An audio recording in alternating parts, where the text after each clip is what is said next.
اس سے پہلے ہم نے پڑا زبر پڑھا تھا، تو آج ہم پڑھیں گے کھڑا زبر۔ تو پڑے زبر کے اندر فرق کیا ہے، اس کو ہم نے چھوٹا کر کے پڑھنا ہے۔ با زبر با، تا زبر تا، سب کو اسی طرح چھوٹا کر کے پڑھیں گے۔ با کھڑا زبر با، اس کو ہم نے کیا تھا صرف با۔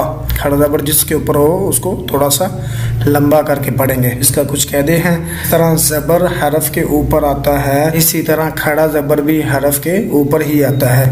اس کو پڑھنے کا طریقہ کیا ہے، تھوڑا سا لمبا کر کے کھینچ کر پڑھیں گے۔ جیسے با کھڑا زبر با، تا کھڑا زبر تا، سا کھڑا زبر سا، با تا سا۔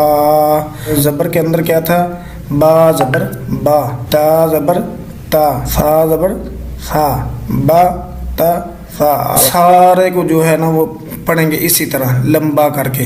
جیم ہے تو جیم کھڑا زبر جا نہیں کریں گے، جیم کھڑا زبر جا۔ اکثر ناظرہ پڑھتے ہوئے کھڑی زبر کی پہچان نہیں ہوتی، جس کی وجہ سے صحیح طرح لمبا نہیں ہوتا اور قرآن پڑھنا غلط ہو جاتا ہے۔ جو غلط دوسرا ترجمہ معنی مفہوم جو ہے جو بنایا تھا وہ بھی غلط ہو جاتا ہے۔ تو کھڑا زبر تو، ہے کھڑا زبر ہے، تو ہا کچھ کر دیتے ہیں، تو ہا پہلے کو چھوٹا کر دیتے ہیں، یا تو ہا دوسرے کو چھوٹا کر دیتے ہیں۔ دونوں کے اوپر کھڑا زبر ہے، دونوں کو ہی کھینچ کر پڑھیں گے، لمبا کر کے پڑھیں گے۔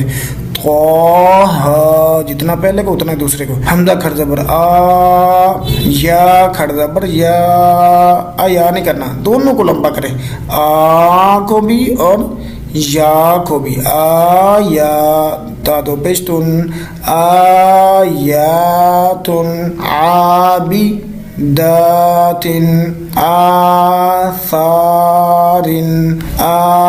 آلافن، سماواتن۔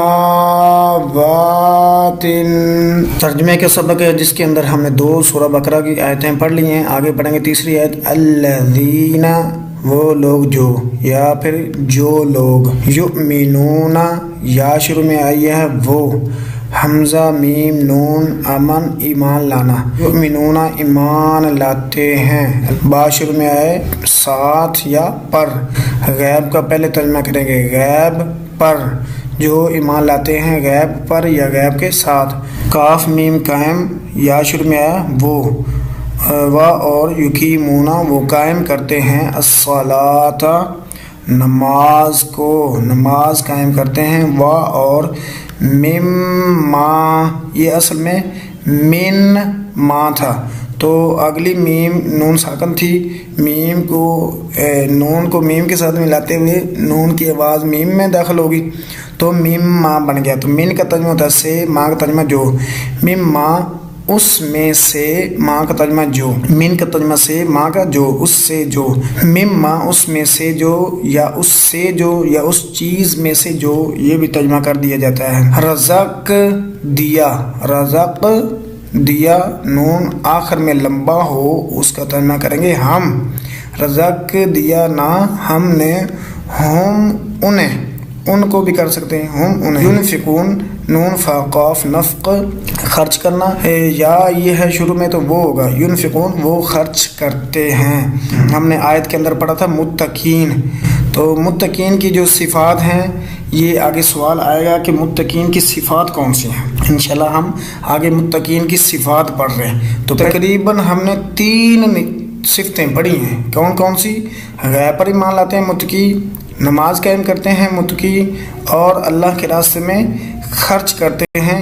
یہ 3 صفتیں تو ہم نے یہاں ہی پڑھ لی۔ تو ایک یہ ہو گیا، دوسرا یہ ہے کہ یؤمنون ایمان لاتے، ایمان کیا ہے؟ صحیح مسلم کی روایت ہے، اللہ کے نبی صلی اللہ علیہ وسلم نے ایمان کی تعریف بیان فرمائی، آدمی اللہ پر، اس کے فرشتوں پر، اس کی کتابوں پر، اس کے رسولوں پر، یوم آخرت پر اور اچھی بری تقدیر پر ایمان لائے۔ اچھی بری تقدیر یہ چیزیں ہیں ایمان کے رکن۔ ایمان چل رہا ہے نا، ایمان، وہ لوگ جو ایمان لاتے ہیں کس پر؟ اللہ، فرشتوں، کتابوں، رسولوں، قیامت، اچھی بری تقدیر۔ اگر تقدیر کو ایک کر لیا جائے تو وہ 6 بن جاتی ہیں۔ متقین کی صفات کیا ہیں؟ غیب پر ایمان لاتے ہیں، نماز قائم کرتے اور اللہ کے راستے میں خرچ کرتے ہیں۔ یقیمون وہ قائم کرتے ہیں۔ یہاں پر ایک اعتراض کیا جاتا ہے، کسی کو کہنے کہ نماز پڑھ لے، یہ درباری بھنگی جو ہوتے ہیں نماز پڑھو، وہ کہتے ہیں قرآن کے اندر کہاں آیا کہ قرآن نماز پڑھو؟ قرآن کے اندر آیا نماز قائم کرو، ہم تو نماز قائم کر رہے ہیں، پڑھنے کا ذکر نہیں آیا۔ بھائی اللہ تعالیٰ نے فرمایا فصلی لربک وانحر، اللہ کے لیے نماز پڑھ، صلی۔ بھائی قرآن کو ہی صرف ماننا، کیا نبی صلی اللہ علیہ وسلم کی حدیث جو ہے کیا وہ اللہ تعالیٰ نے وحی نہیں کی؟ اللہ کے نبی صلی اللہ علیہ وسلم کہہ رہے ہیں سلو کما رأیتمونی، اور نماز پڑھو، سلو پڑھو نماز۔ جو صرف قرآن پر یقین رکھتے ہیں کہ قرآن حدیث کو چھوڑ دیتے ہیں، حدیث مانتے ہی نہیں، اللہ تعالیٰ نے فرمایا اطیعوا اللہ واطیعوا الرسول، اللہ اور اس کے رسول کا بھی حکم مانو۔ قرآن کے اندر گدھا حرام نہیں ہے، حدیث کے اندر رسول اللہ صلی اللہ علیہ وسلم کو اللہ تعالیٰ نے وہی فرمائی ہے کہ گدھا جو ہے خیبر کے موقع پر اللہ تعالیٰ نے حرام کر دی ہے۔ قرآن کی وضاحت حدیث کرتی ہے، یقیمون نماز قائم کرتے ہیں کہ جو تقوی رکھتا ہے نا وہ نماز ضرور پڑھتا ہے۔ نماز قائم کیسے کرتے ہیں؟ صف درست رکھتے ہیں، صف سیدھی رکھتے ہیں، اپنے وقت پہ آ کے نماز پڑھتے ہیں، قدم کے ساتھ قدم ملاتے ہیں، نماز کو لیٹ نہیں کرتے، یہ بھی قائم کرنا۔ وَمِمَّا رَزَقْنَاهُمْ، مِمَّا رَزَقْنَاهُمْ، جو اللہ تعالیٰ نے مال دیا اس سے صدقہ خیرات کرتے ہیں۔ مال کون سا ہے؟ مال بھی ہے، اولاد بھی ہے، علم بھی ہے، عقل، صحت، عزت، وقار، یہ ساری کی ساری عقل کو بھی اللہ کے راستے میں خرچ کرتے ہیں، اولاد ہے ان کو بھی دین کے راستے میں لگایا ہوا ہے، طاقت ہے، صحت ہے، عزت ہے، سب کچھ اللہ کے راستے میں وہ خرچ کرتے جاتے ہیں۔ وَمِمَّا رَزَقْنَاهُمْ يُنْفِقُونَ، جو اللہ نے انہیں دیا ہے اس میں سے اللہ کے راستے میں خرچ کرتے ہیں۔ یہ ساری نعمتیں خرچ کرنے کا مطالبہ کرتے ہیں، سورہ محمد کے جو ہیں اندر آیا ہے۔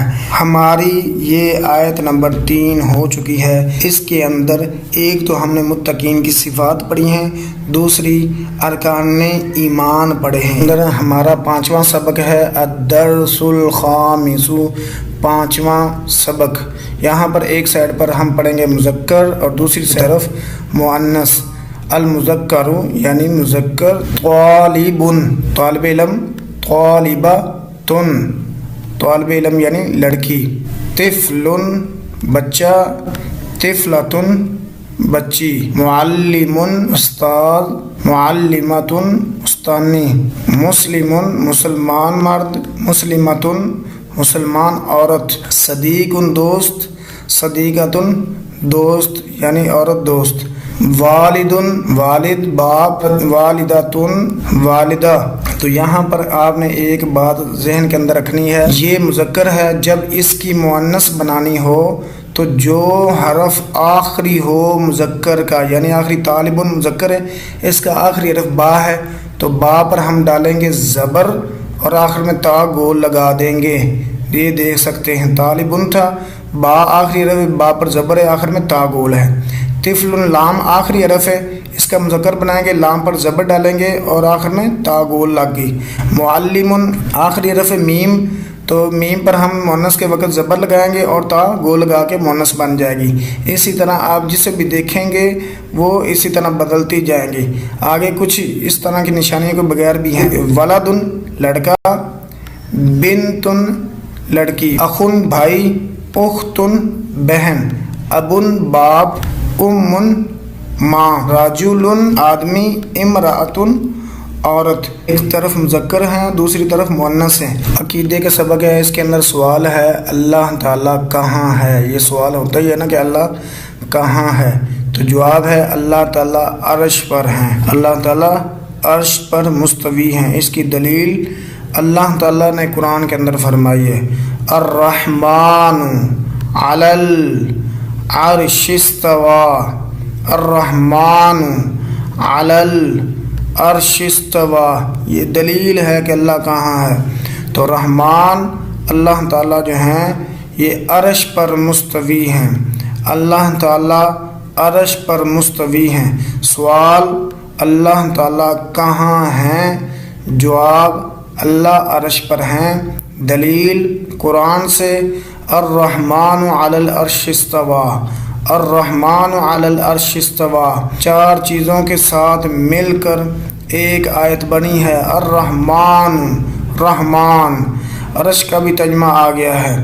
الرحمن اور عرش یعنی رحمان عرش پر ہے، باقی اعلیٰ اور استوا آپ نے ایڈ کرنا ہے۔ الرحمن علی العرش استوا، الرحمن علی العرش استوا، رحمان اپنے عرش پر ہے۔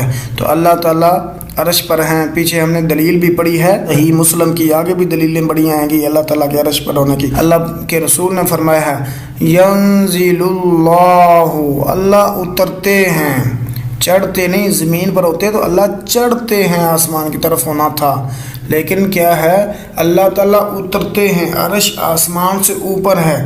ینزل اللہ فی کل لیلۃ الی سماء الدنیا، اللہ تعالیٰ ہر رات آسمان دنیا کی طرف نزول فرماتے ہیں، اترتے ہیں، تو وہ بھی دلیل ہے۔ اور یہ الرحمن علی العرش استویٰ، حدیث کے اندر دلیل ہر رات اترتے ہیں، اور قرآن کے اندر دلیل اللہ تعالیٰ الرحمن علی العرش استویٰ، اپنے عرش پر بلند ہے، مستوی ہے۔